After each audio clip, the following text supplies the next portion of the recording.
Enterprises are preparing to pivot their security identity to protect against the new threat landscapes. But how are companies successfully prioritizing security strategies without affecting their workflows? Next up, we're talking to Matt Egan, the lead director of technical strategy at Okta, as he details trends he's seeing and how organizations can better utilize identity and human layer security.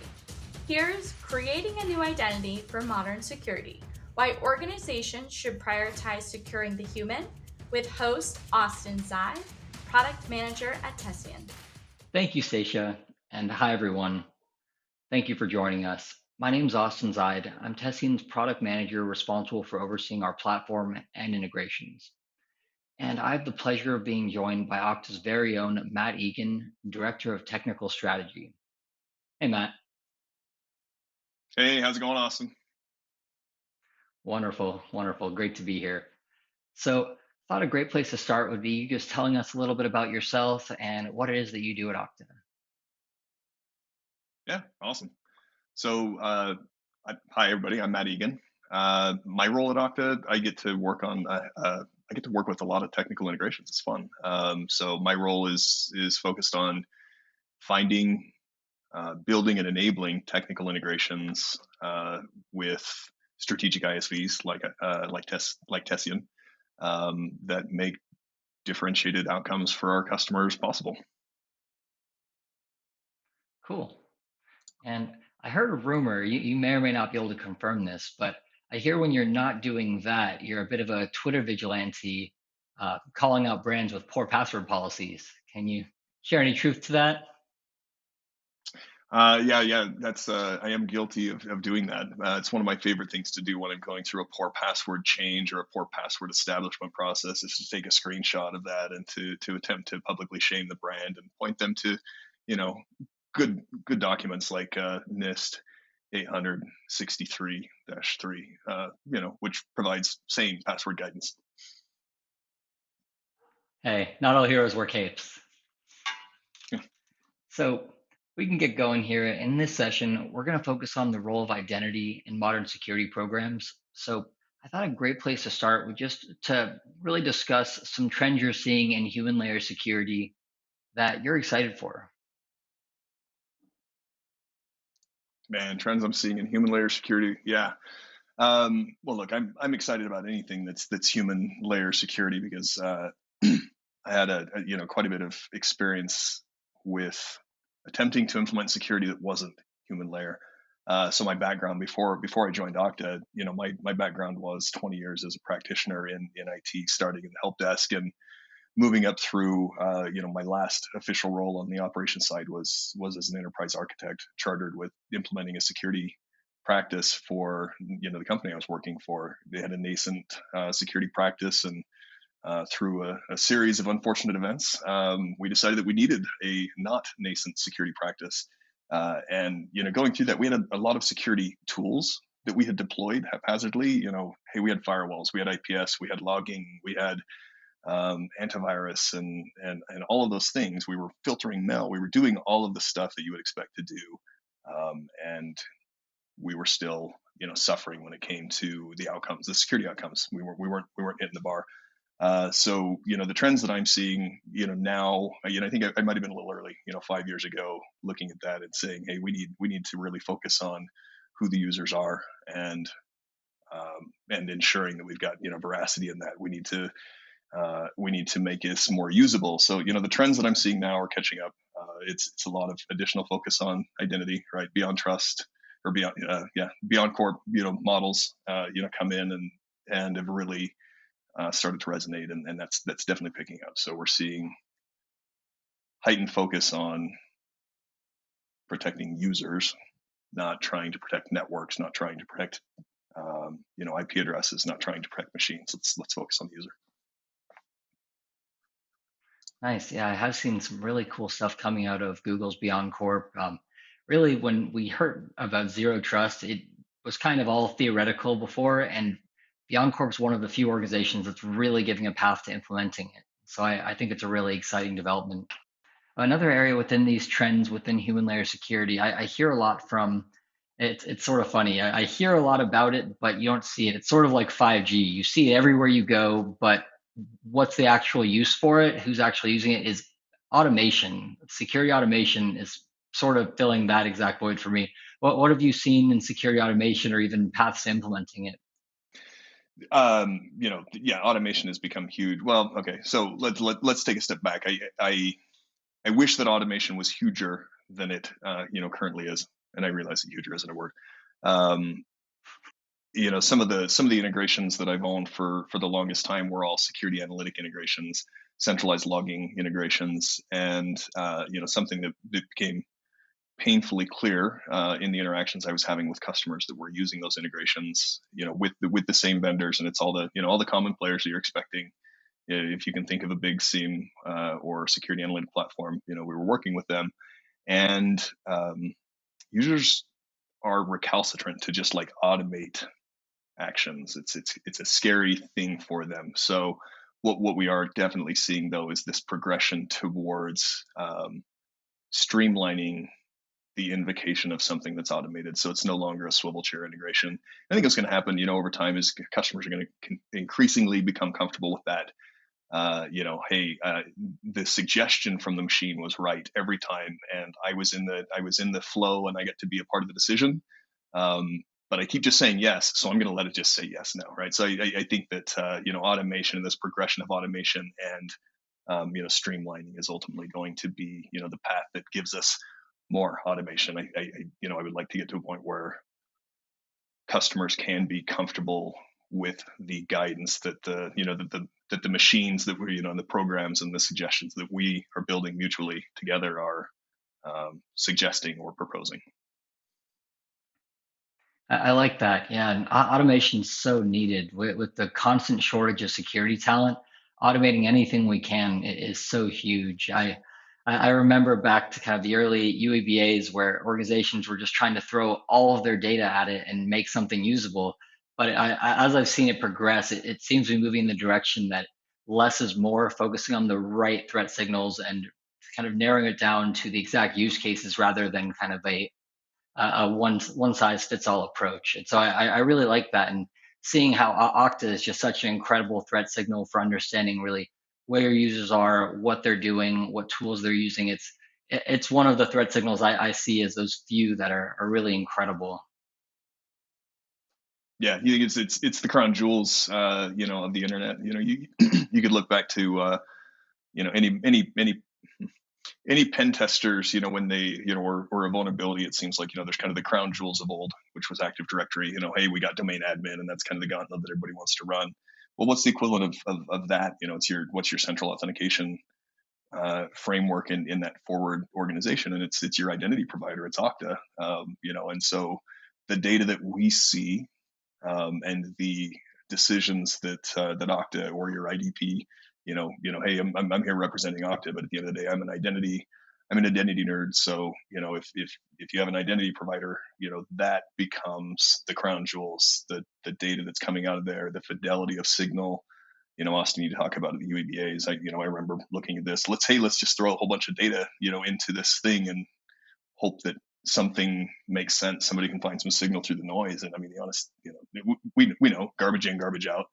And so this progression of rich data and authentication data is very rich, and you don't have to make a lot of inference. And somebody logging in and failing to log in, right? There's a lot of very very clear, rich signals you can draw out of that.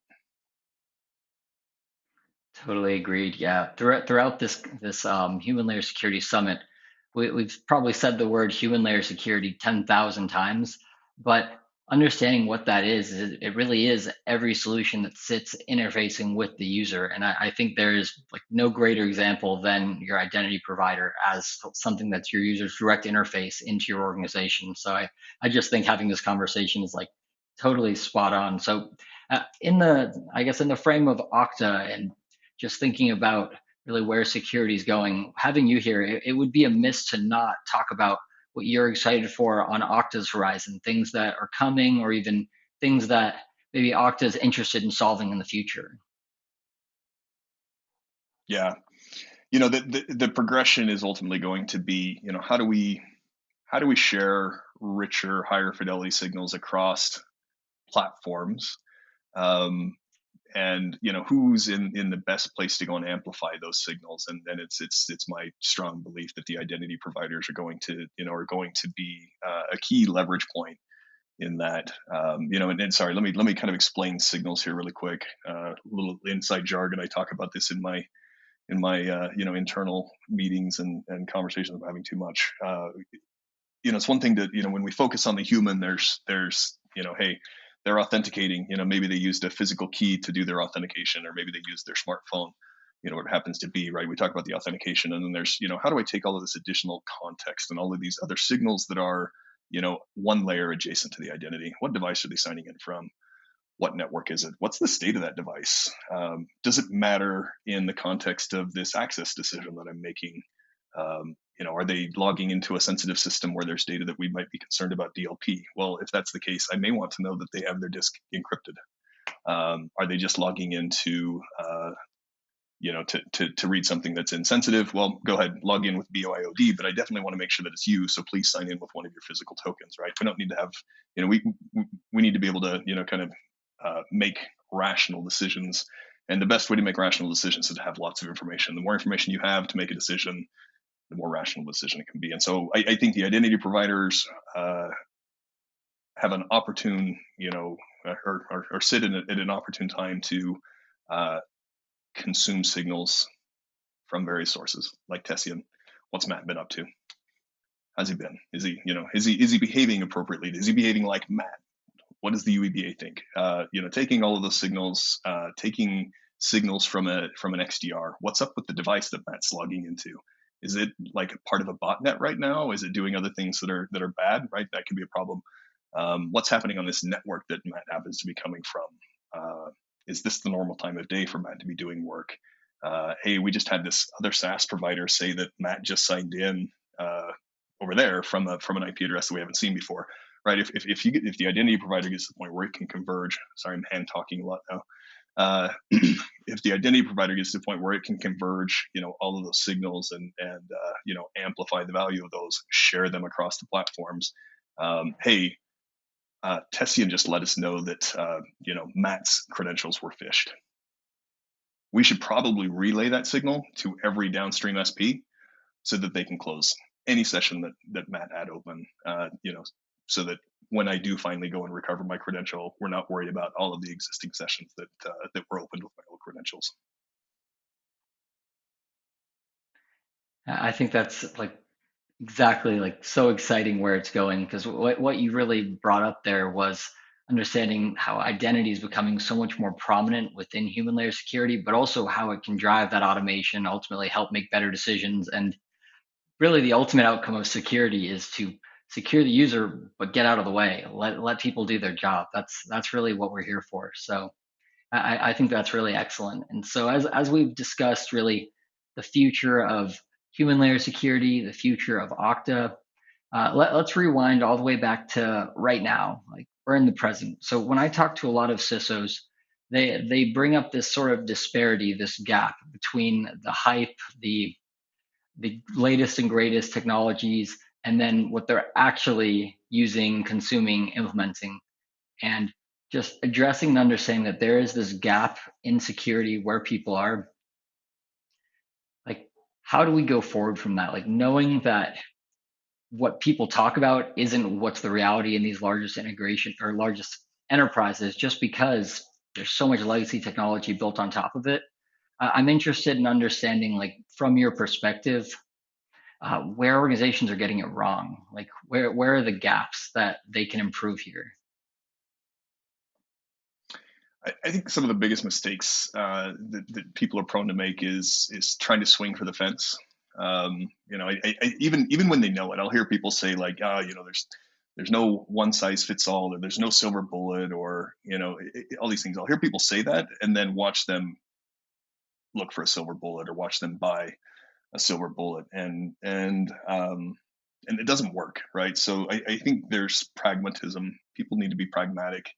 The environments that I owned had so much legacy cruft, and it was daunting to start to take steps forward.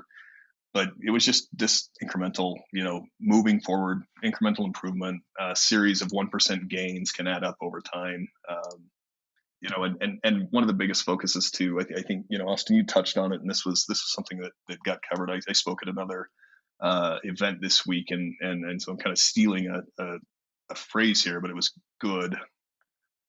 Talking about how if we'll focus our technology on enabling users instead of obstructing users from doing their jobs, I don't know, there's better outcomes that come. So you get to that point, and you're no longer trying to play whack-a-mole with all of the things that your users are doing to circumvent the controls that you're putting in place. That's the other thing too. I think that maybe we as technologists sometimes get in our own way. Take password policies, for example. It's a very, very good example of good intent gone wrong, right? So go back 10 years ago, and we needed password policies because everybody was using, everybody had the same password. It was all password. It was like really, really bad. And so to get over that, we said, no, your passwords have to be a certain length, and you're going to have to change it every, whatever, thinking that if the more frequently we made them change it, the better the password randomness and entropy was going to be.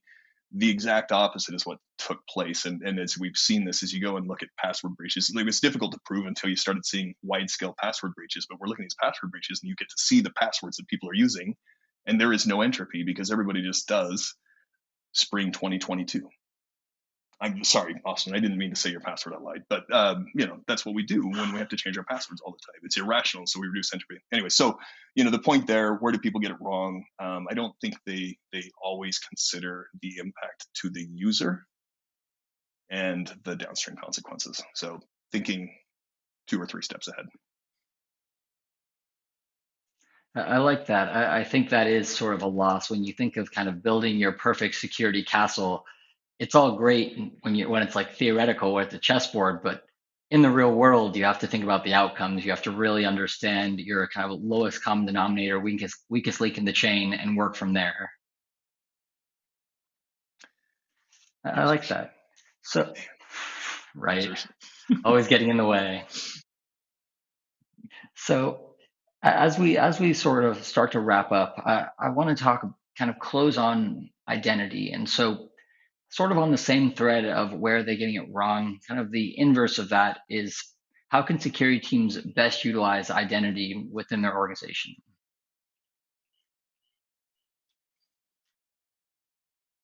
Be aware that it's there and focus on it. I think that all too often security teams default to networks, or different tools, and understanding that identity can become this perfect abstraction layer for applying policies. And no, focusing on identity is not going to change the vulnerability that you're going to find in whatever software you have deployed, and it's not going to be a part of your patch program. So there are other aspects of security you're going to have to focus on. But if you can focus on identity, if you're willing to make that a priority, I know it just shifts, gives you opportunities to shift the burden. If you're doing identity right, I think you get an opportunity to go and leverage more SaaS and PaaS and IaaS offerings while still maintaining some of the same security and controls there. And then what happens, you get the secondary benefit where you're no longer worrying about, right, the shared responsibility model that happens in IaaS and PaaS and SaaS, and all of a sudden you're not worried about whether or not the data center has got redundant power, right? That was a thing I used to have to worry about in my job. I had to make sure we had redundant power. And then I, got away from that because we took the data center and moved it into a different location. Well, then we had IaaS, and I didn't have to worry about whether or not the CPUs were keeping up because I could just change it. And then we got PaaS, and I didn't have to worry about whether Apache was patched because that was just taken care of. And then we got SaaS, and I didn't have to worry about all these things, right? So take advantage of those. And the thing that enabled us to go and ramp and take advantage of IaaS, PaaS, and SaaS was focusing on identity and implementing security practices that focused on users, so that I could then, as a technologist, focus on business outcomes and not patching routines. I like that. Yeah, it really is all about kind of moving identity out of the silos and really fully utilizing it across everywhere in your organization. And on that thread, I do want to spend just a moment talking about some of the interesting work that we've done together, Matt. So, one way I like how Gartner puts it is access management is a source of context for identity first security strategy, and that's sort of what we're working on right now. Is taking the identity context and applying it to your broader security strategy. And so, what we've done with Okta is create an integration to pull Okta groups into Tessian, so you can use the same group, like the same boundary that you have set for identity for data security policies, for inbound security policies, really to understand your users and even to view their risk from that Okta group lens. And so I've seen kind of a lot of examples in this conversation where pulling identity across your organization, removing it from those silos, and really excited that we started down that path, really Tessian plus Okta here. So really appreciate that, and it's been fun huge. working with you thus far, and we've got cooler stuff coming. Yeah, and you Great. take technology like that. It sounds simple, just synchronizing group information across a couple of platforms, and sharing some of that data. But when you think about, hey, that's a representation of a role, that's a representation of a right, that's an indication of risk or threat. You can start to use some of these things as really interesting surrogates to allow an identity provider or a downstream SP to make an appropriate authentication or authorization decision. Exactly. And there's so many opportunities there. It's so much more granular, and there's so much more context coming from the identity.